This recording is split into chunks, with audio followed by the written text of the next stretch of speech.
compounds where appropriate. While in metal catalysis, we try to be a little different in the sense we try to develop multi-catalytic processes involving Lewis acids, bronzer acids, and also metal catalysts such as earth abundant metals. On the other hand, while talking about or while working in asymmetric catalysis, we primarily focus our efforts on organophosphines or organic amines. Okay, so otherwise, because of lack of time, I'll just for this talk focus on our efforts on metal catalysis and just briefly talk to you about 2-3 topics: how we arrived at the chemistry, how we expanded, and where we are today. So the foundation for this metal catalysis was in 2013. If you see this work where bismuth catalyzed the nucleophilic reactions of heteroaryl carbenols such as furfuryl alcohols and thionyl carbenols and produced various types of CCCO and CX bonding, other CX bonding bond forming reactions.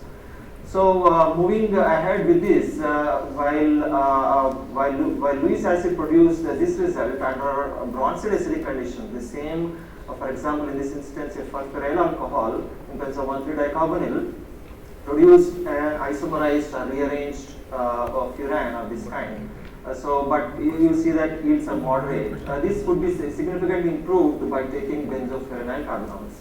So, for example, of this kind, in terms of catalytic aminobutyric acid and 1,3-dicarbonyls, of course, this is isolable, the nucleophilic addition product. Subsequently, ring opens, the benzofuran ring opens and reorganizes to furnish tetra-substituted furans. I'm not getting into the mechanistic details owing to the lack of time. Otherwise, this is the scope of the work. Subsequently, while this happened with benzophenyl carbenols, this is something that interesting occurred with benzothionyl carbenols. So while we expected that these particular kind of compounds would furnish compounds of this kind, otherwise something that is analogous to what we saw with benzofurans, it didn't happen. Interestingly, under this polyphosphoric acid mediated system, it actually underwent intramolecular Felker step alkylation followed by dehydration, giving us the cyclopentane fused benzothiophene. This is quite broad as far as the scope is concerned. You can see that 1, 2, 3 tri-substituted cyclopentane fused to benzothiophene could be conveniently arrived at under solvent-free conditions. So, however, our interest was to develop similar method with indolyl carbenols, but this didn't happen. Okay, it led to the formation of diaryl and triaryl methanes under the acidic condition, which is well known as such. But we didn't give up. What we wanted to do is to somehow get to structures of this kind. At that point, we came across a work from Chan and co-workers. Earlier he was in Singapore, now we moved to Australia. What they demonstrated was that this kind of iminoinols in presence of gold provided indolylic derivatives of this kind. Okay, so this indicated us that inherently is able to generate indolylic cationic system. The reason why different types of nucleophiles were introduced at the indolylic position. So with this hint, what we did, we applied that concept to our system, what I have just shown earlier. So we also took the same indolylic, iminoinol of this kind in terms of gold, generated this indoline in terms of now catalytic aminobutyric acid followed by treatment with 1,3-dicarbonyl in a mechanism that I just shown, undergoes Friedel-Crafts type alkylation followed by dehydration to give 1, 2, 3 tri-substituted cyclopentane fused indoles. So this is quite broad. Again, these are only representative examples that came out of this work. While this work primarily dealt with groups such as aryl and alkyl systems at R1, when we moved on to replacing that group with a vinylic, that is effectively it is making it to enol, otherwise iminoenol, under the same conditions, now we could able to invoke a Nazarov type system, that is a 4-pi electron system here, and that provided us access to 1,2 disubstituted cyclopentane fused indoles. This is also quite broad, as you see the scope. These are again representative examples. Even the complex structures such as the pentacycles of this kind, indole steroidal hybrids, and also we attempted the synthesis of a natural product which is called polyviolin, However, we couldn't complete this synthesis. We faced a serious problem to hydrogenate this particular diene moiety. But otherwise, at least we could able to demonstrate the construction of complete carbon skeleton of this family of natural products. So with this background, what we thought is to accomplish the formation of indolylate amine of this kind, and eventual hydroamination can provide actually the tetrahydro beta carbolines. This our intention was to achieve in one part. So indeed, we actually made appropriate substrate required, that is of this kind, and now we actually came to optimized system, that is where silver acetate catalyzed the formation of this, which is isolable, but we didn't in fact isolate it, and subsequently moved ahead with another optimized system, that is introducing amines in terms of this TMS triplet provided as indolylate amines. However, several of our efforts to actually get this hydroaminated product were unsuccessful. So interestingly, what happened here, the one reason for this is because this reaction works with electron poor systems as expected, but we were hopeful by chance can this be done with electron rich systems such as this kind of amines. It didn't happen. The majority of the works reported in the literature where hydroamination of this kind was reported with electron rich amines. Of course, you can suggest that the R can be protected and introduce electron rich amine and do hydroamination. That was not our intention. We want to do this in one pot, in one flask.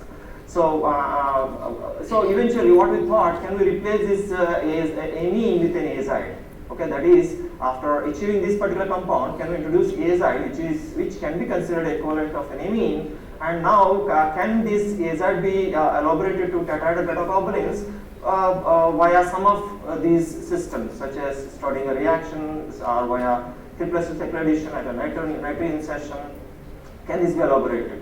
So during this effort, we met with a surprise. That is where you see here under the optimized system, again here TMS azide were introduced to get indolylate azide, and while we were screening different systems for accomplishing our hypothesis, that is to achieve tetrahydro beta carbolines, we straightaway got beta carbolines. Okay, you see that this is aromatic version of it.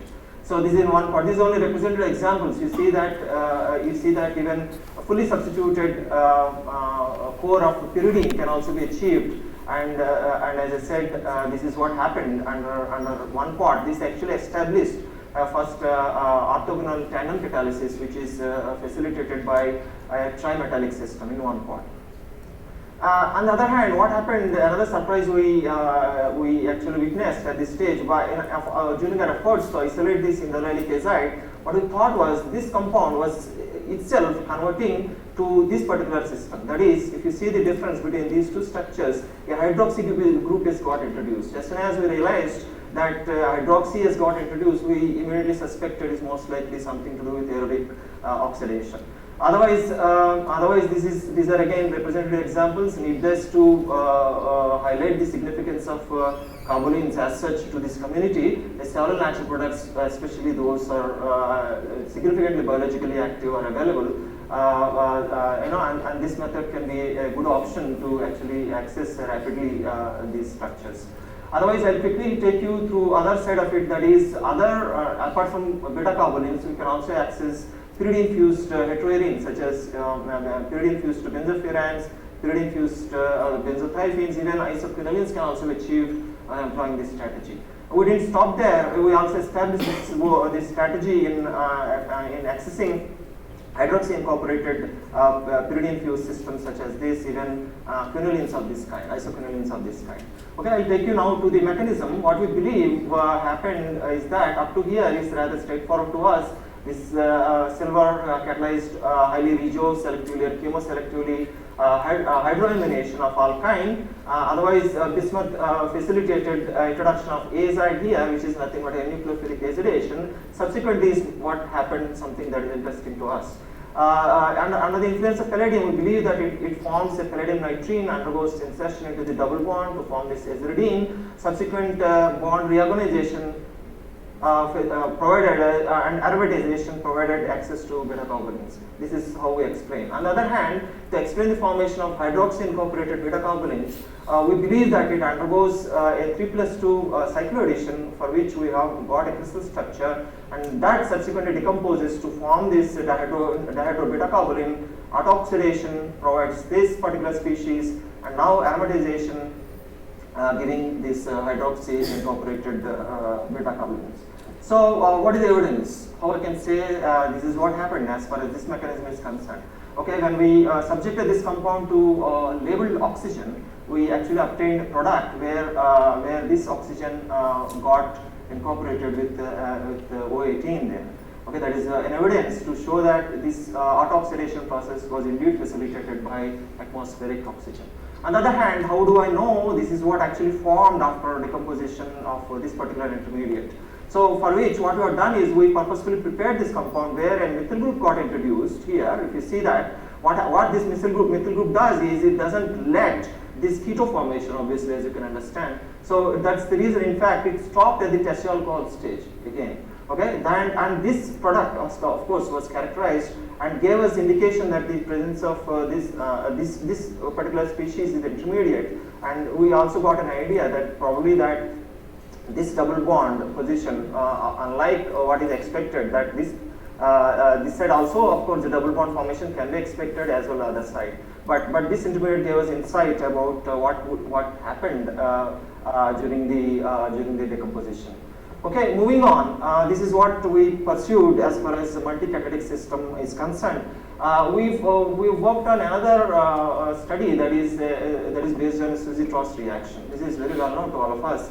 This is otherwise called allylic alkylation reaction, where typically activated allylic systems under the influence of palladium introduces nucleophiles either at this position or this position, depending on factors such as steric and electronic.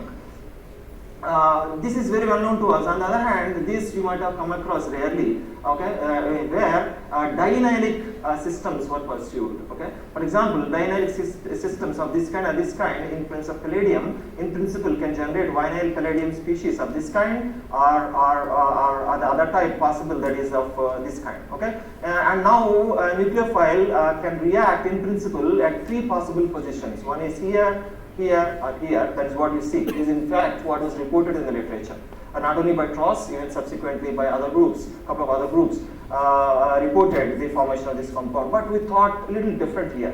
We were especially thinking of this particular intermediate. Can this be further elaborated? Can this system be tuned in such a way that a new reactivity pattern can be introduced? For that, what we have done is, in this particular system, we introduced substitutions at this position. But what we thought was introduction of, for example, this R2, R3 at these allylic positions can induce so-called allylic strain, A13 strain we call, and then that can let the substrate reorganize itself in this fashion because of the allylic strain between the R2 and R3. Now this is poised to undergo a intermolecular E-type reaction, and subsequent elimination can, in principle, provide teta-substituted cyclopentadienes of this kind. Okay, accordingly, we prepared a substrate. Indeed, I see that we introduced, in place of the R2, R3, we introduced 2 methyl groups. And surprisingly, what happened was, when this reaction optimized, as you see in this side-forward system, such as just taking catalytic amount of palladium, indeed provided a cyclopentadiene, but another possible isomer, not those two what we initially hypothesized. Okay, so this is what actually was isolated. You can understand that these 3 can be distinguished by simple proton NMR, especially that CH2 present compared to other 2. Okay, so this you can see the scope of this work. Variety of teta-substituted cyclopentadienes can be prepared. The work to explore the kinetic nature, that is the metal complexes of this, is undergoing. Otherwise, we just modified the substrate design. Now introduced fusion at one of the double bonds here, for example, on the dianylic system under the same conditions, provided now access to cyclopentene fused arenes and heteroarenes. Okay, so similar job was done even introducing this arene heteroarene at this position that are also part of this work. Otherwise, I skipped that discussion, but what I would like to show here, how we applied this method for the synthesis of not so complex structures such as what is usually done at IICT, but otherwise very simple structures such as passive chloral F. Okay, so for that we prepared this particular required starting compound. You see that, which is what falls into the purview of our method. So now that subjecting under palladium conditions, which is what is optimized, provided access to this indene hydrogenation followed by selenium oxidation. Initially we were expecting that it undergoes only benzylic oxidation, but selenium oxidation introduced enone system straight away. But otherwise, this system actually, this particular intermediate represents formal synthesis of passive chloral. That is, SERB already has demonstrated elaboration of this particular moiety to passive chloral. Possibly this strategy can be elaborated to other natural products. This is a small number of natural products that I showed. It's a huge challenge. It's still all family of natural products. Possibly this strategy can be applied. Otherwise, this whatever aldering strategy, palladium catalyzed aldering strategy, we also extended in a different way for the synthesis of other benzenoids. Our hypothesis before starting this another work is that this allylic system with the appropriate olefin position can indeed offer a lean type cyclization leading to the formation of this particular cationic system, and in analogy to what I showed earlier, can undergo deprotonation followed by oxidation, can actually generate varieties of benzenoids. So accordingly, when we prepared the substrate, as you see here, this particular system, in terms of palladium chloride again, catalytic amount, and you see the straightforwardness of the system, straight away gave us access to now carbozoles. Okay, we initially hypothesized that oxygen may be required because we thought that the elimination can lead to only one double bond. For the formation of another double bond, we thought we required to add an oxidant, but this system, interestingly, didn't require any further oxidizing agent. So these again are representative examples of variety of 1,3-disubstituted carbozoles that actually demonstrate extension of the concept that we demonstrated for cyclopentadienes and other fused systems. So we didn't stop there. We also demonstrated its application in the synthesis of monosubstituted carbozoles, as you see, and by just variation of the substituents, we can also access 3,6-disubstituted carbozoles. Actually, the compound where R is in the methoxy group is known as a glycozoline antibiotic antifungal natural product, and it's again a big family of natural products. By changing simple substituents, you can actually access a wide library of such analogs. So this deals with carbazole synthesis, and we also extended this to the synthesis of naphthalene just by applying the same concept. Only the difference is the preparation of the respective starting compound. Otherwise, it is the same concept as discussed little while here. So this particular system can be extended to naphthalenes of this kind, even dilbenzofurans of this kind, and again, these are only representative examples.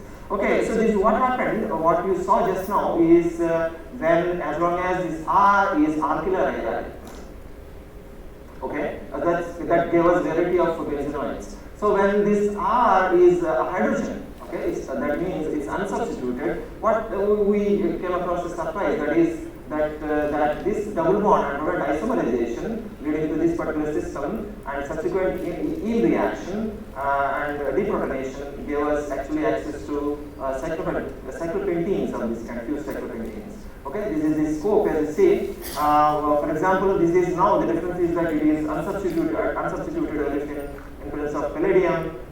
They have access to cyclopentene fused indoles of this kind. Every case we observed about 10-15% of isomerized system and the acylated system of this kind. Okay. Otherwise, another surprise also we came across, that is, instead of this allyl, if you have butynyl, so interestingly that underwent a two-fold isomerization. Okay, you see that this double bond, this isomerized to this particular position, this compound can be isolated in principle, and this eventually underwent cyclization to give access to this. Okay, we didn't try further. Okay, but otherwise this is what we came across as far as this particular work is concerned. This is a mechanism. With this, I'll end my talk. We believe that though other variations in the mechanism are possible, but we believe that this undergoes olefin isomerization leading to this particular intermediate followed by oxidative addition, which is typical of pyridine chemistry, and reductive elimination by the adventitious amounts of water, for which we have an evidence. When we've done this reaction in terms of D2O, we see that this particular product, which is equivalent of this, got incorporated with this deuterium, about 50%, gave us an idea that this is actually the water, residual amount of water that is actually responsible for generating this particular side product. And otherwise this is what we believe happening as far as the cyclopentene fused systems are concerned. This product now undergoes pyridine reaction followed by alpha elimination, that is elimination from this position can give this particular product. On the other hand, gamma prime elimination can give this particular diene system. Okay, while this after isomerization forms product, this undergoes a 1,5 proton shift to furnish the product that we observed experimentally. So with this, I will end my talk. Our intention of pursuing as far as this particular research is concerned is to develop new tools and technologies. Obviously, for this, Dr. Rama is inspiration to all of us for the purpose of expediting the drug discovery process. What I have shown here very briefly, though we have a significant amount of work in organocatalytic regime, obviously for the in the interest of time, I skipped all that. Otherwise, I showed you one part multi-step multi-catalytic processes leading to the synthesis of privileged structures. For this, let me thank all my research students because of whom I am here. ISO for funding, SERB, DST for funding, Dr. Rama Foundation for having me here, Dr. Chandrasekhar for all his support and encouragement over the years, and Dr. Chandrasekhar, Dr. Radhakrishnan, and Dr. Reddy for facilitating and providing excellent hospitality.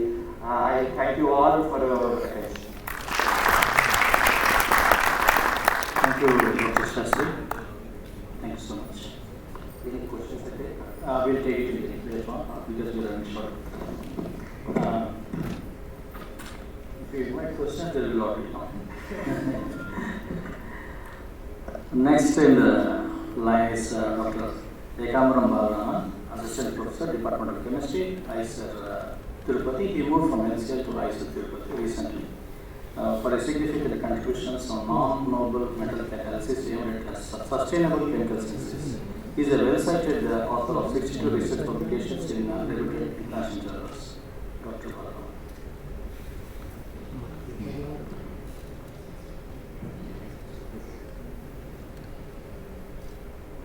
Thank you for your kind words. Yes. First, at the outset, I would like to thank the Rama Foundation for giving me this opportunity to present my work, also for recognition in chemistry. Okay. Today I am going to discuss about molecular catalysis from fundamentals to application.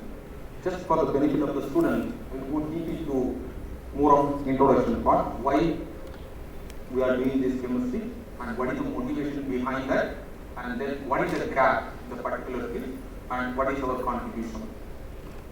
Okay.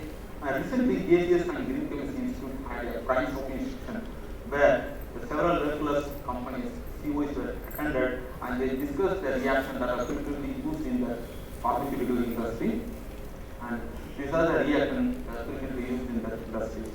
And based on the frequency of users and based assessment and process hazard assessment, they have prioritized based on the company goals. They wanted to come up with a new strategy for all these type of reactions.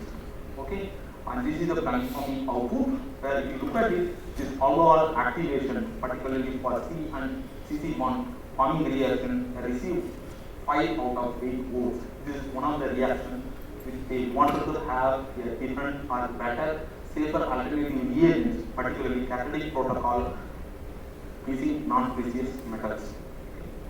And classically, this overall activity is all it's a takes 2 chemistry. And classically, and this also has to be functionalized, particularly for N-alkylation reaction, it produces OPS base, and also this over-alkylation is one of the major issues.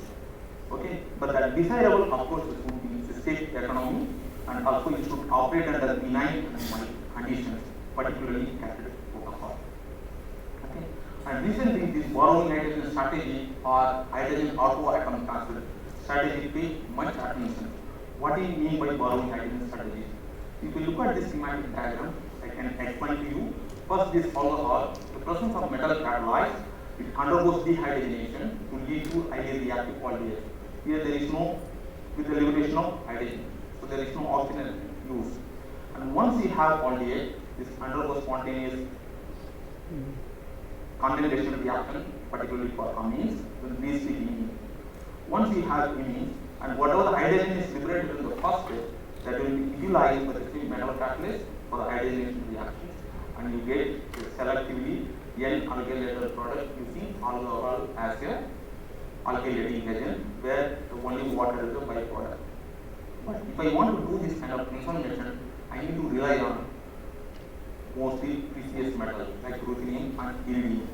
Recently, there is a paradigm shift from noble metal catalysis to non-noble metal catalysis. The answer is obvious, because if you look at this price, the cost of this first row versus and second and third rows are almost 1,000-fold much cheaper than the third row metals by fourth row and fifth row. Not only for this, and also if you look at this global resource, it's almost multi-times the resource for first row transition elements. Look at this, these are precious metal, only 6. And also, if you look at the price fluctuation, it's always in the higher added material for precious metals. It's totally unpredictable. So these are the reasons people always look for a non-precious metal catalysis to moving away from the precious metal catalysis. Okay. But one thing you have to keep it in mind, so whenever you design a catalyst based on first row transition element, particularly 3D transition elements, and this, whatever the rules applicable for noble metal catalysis may not be applicable. Okay. So what are the challenges one has faced? First is the metal dissociation from the ligand core.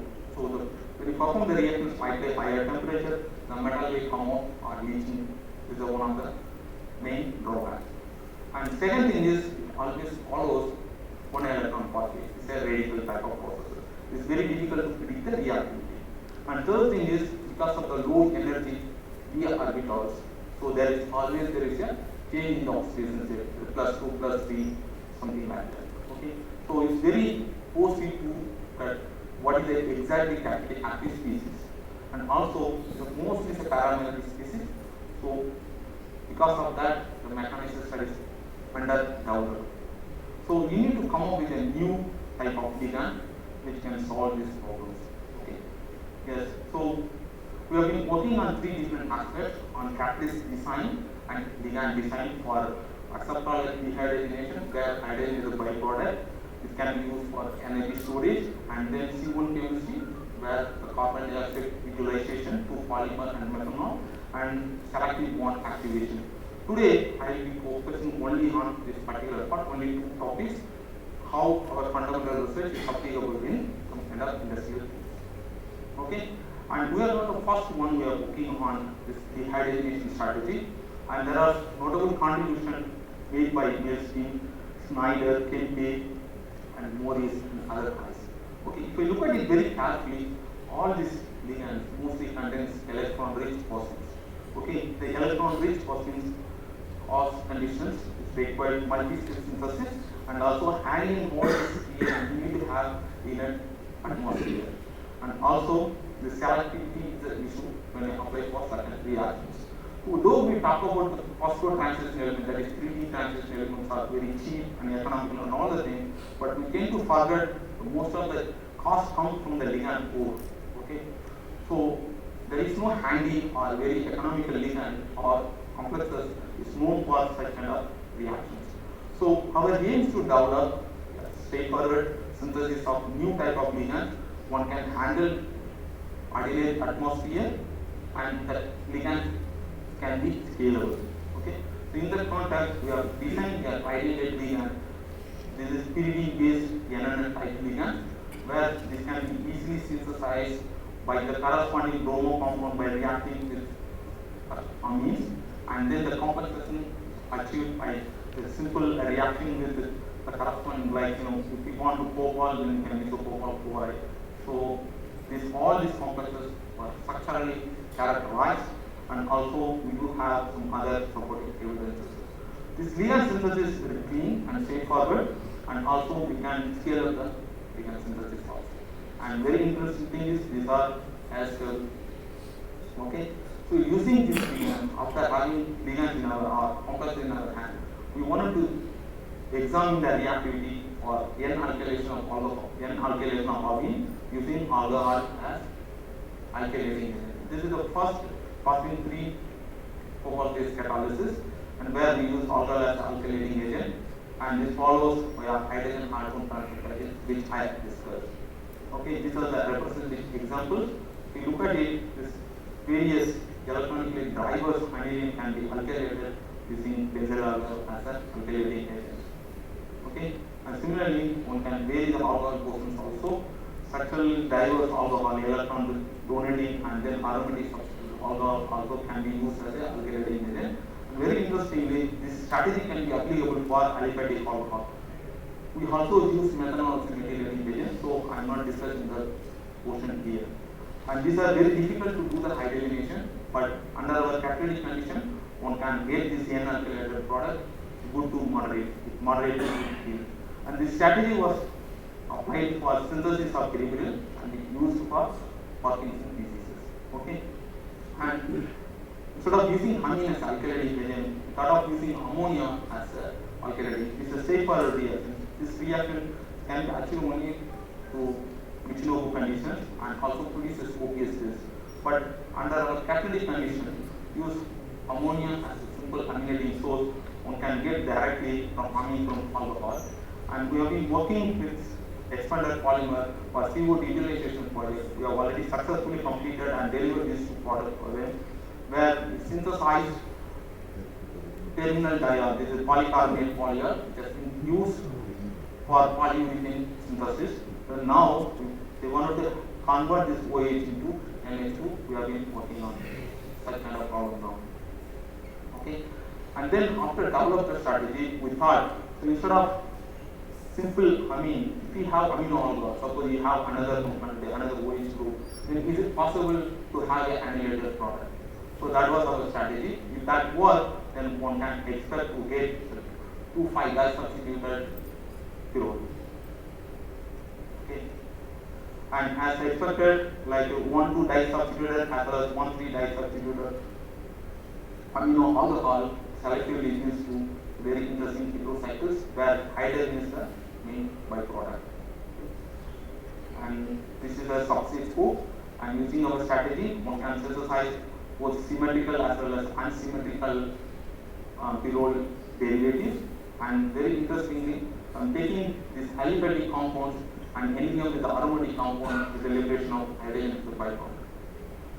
And as I said, the two substituted pyridine also one can synthesize, or quinolene also can be synthesized.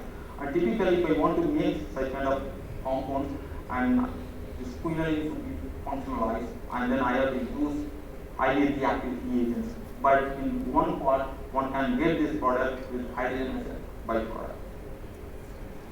And so far, I have discussed about how one can use a strategy for CN bond forming reaction. The same thing can be applicable for CC bond forming reactions as well.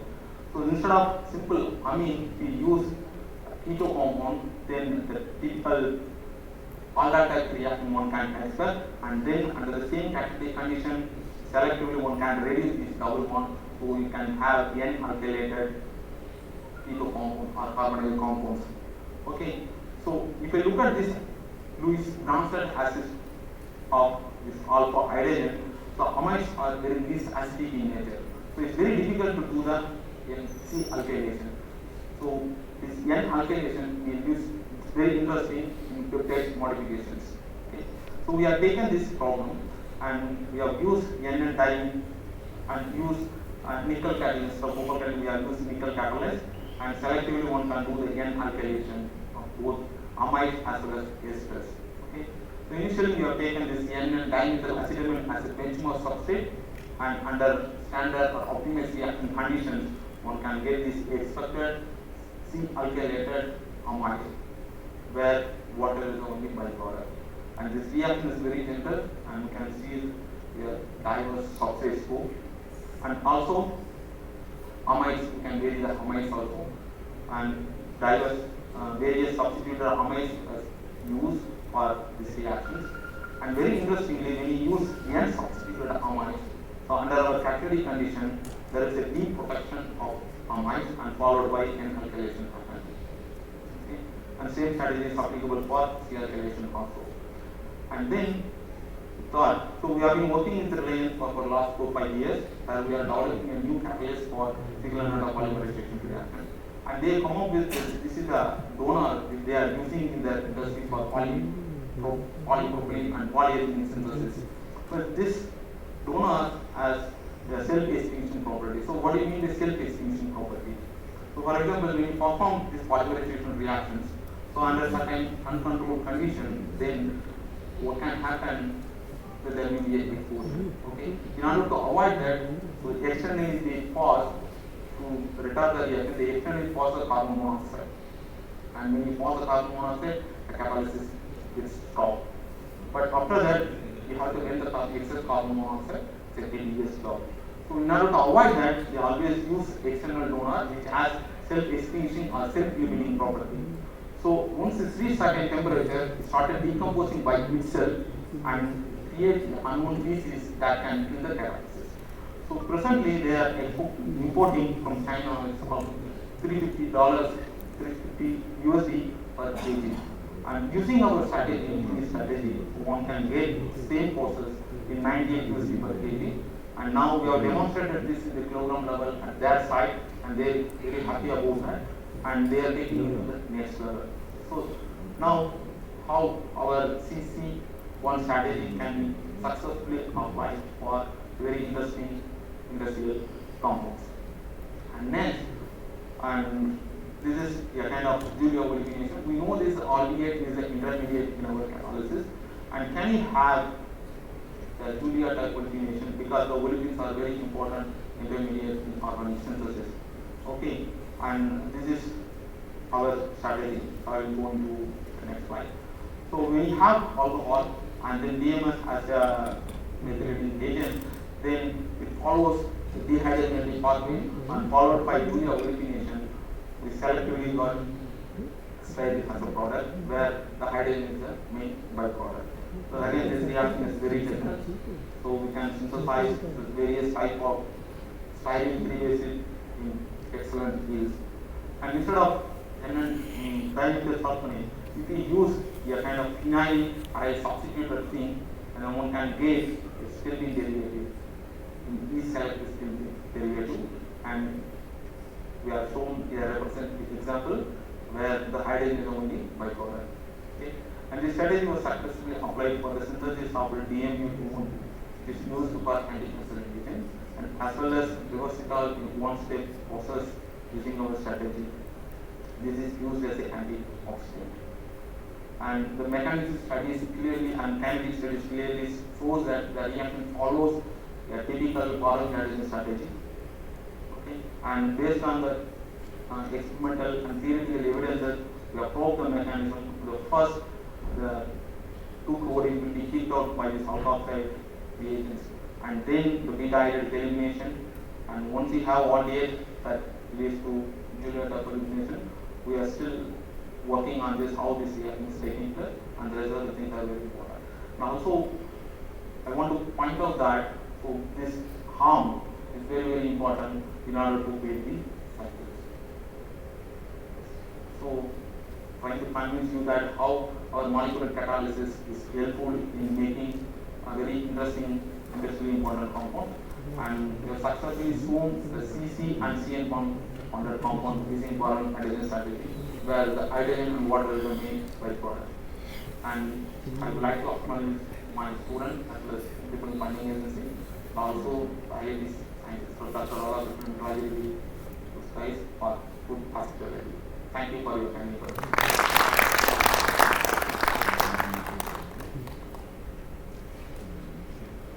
Thank you, Dr. Rama. I now request Dr. MVS to accompany Dr. Rama and Ramakrishna and Dr. Harinarayana onto the stage, please, for the felicitation.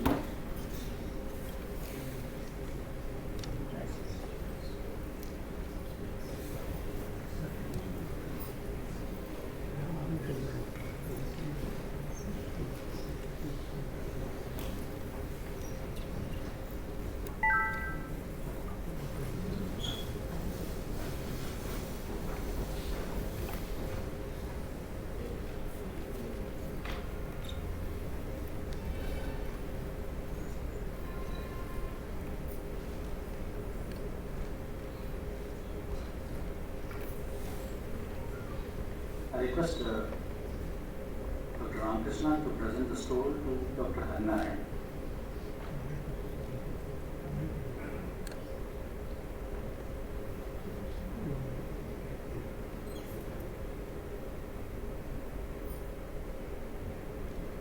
It's a Pojampalli stool.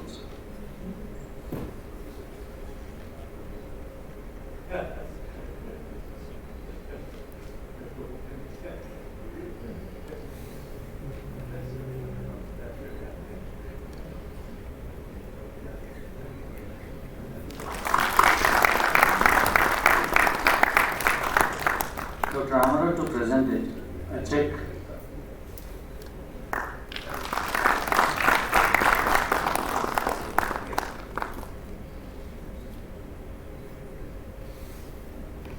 Thank you, sir. Request Dr. Ramsastri onto the dais, please.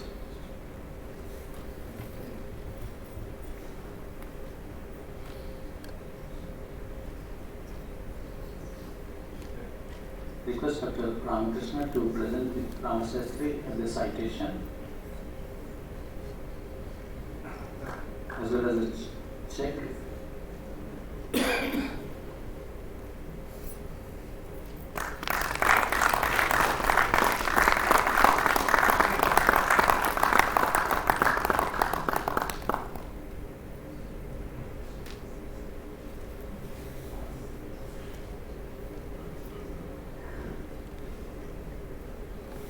Request Dr. Rama.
Thank you, sir, for doing the honors. It's my solemn duty to propose a vote of thanks.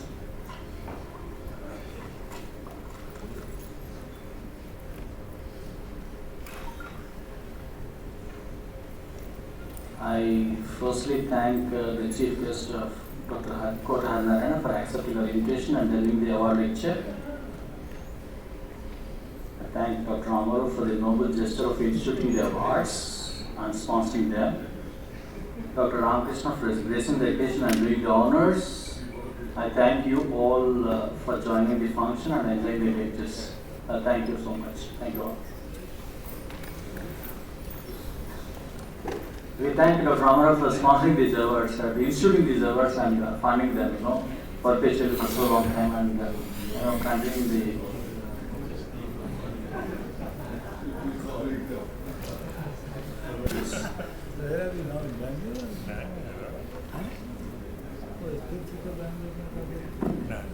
Jana Gana Mana अधिनायक जय हे भारत भाग्य विधाता पंजाब सिंध गुजरात मराठा द्राविड़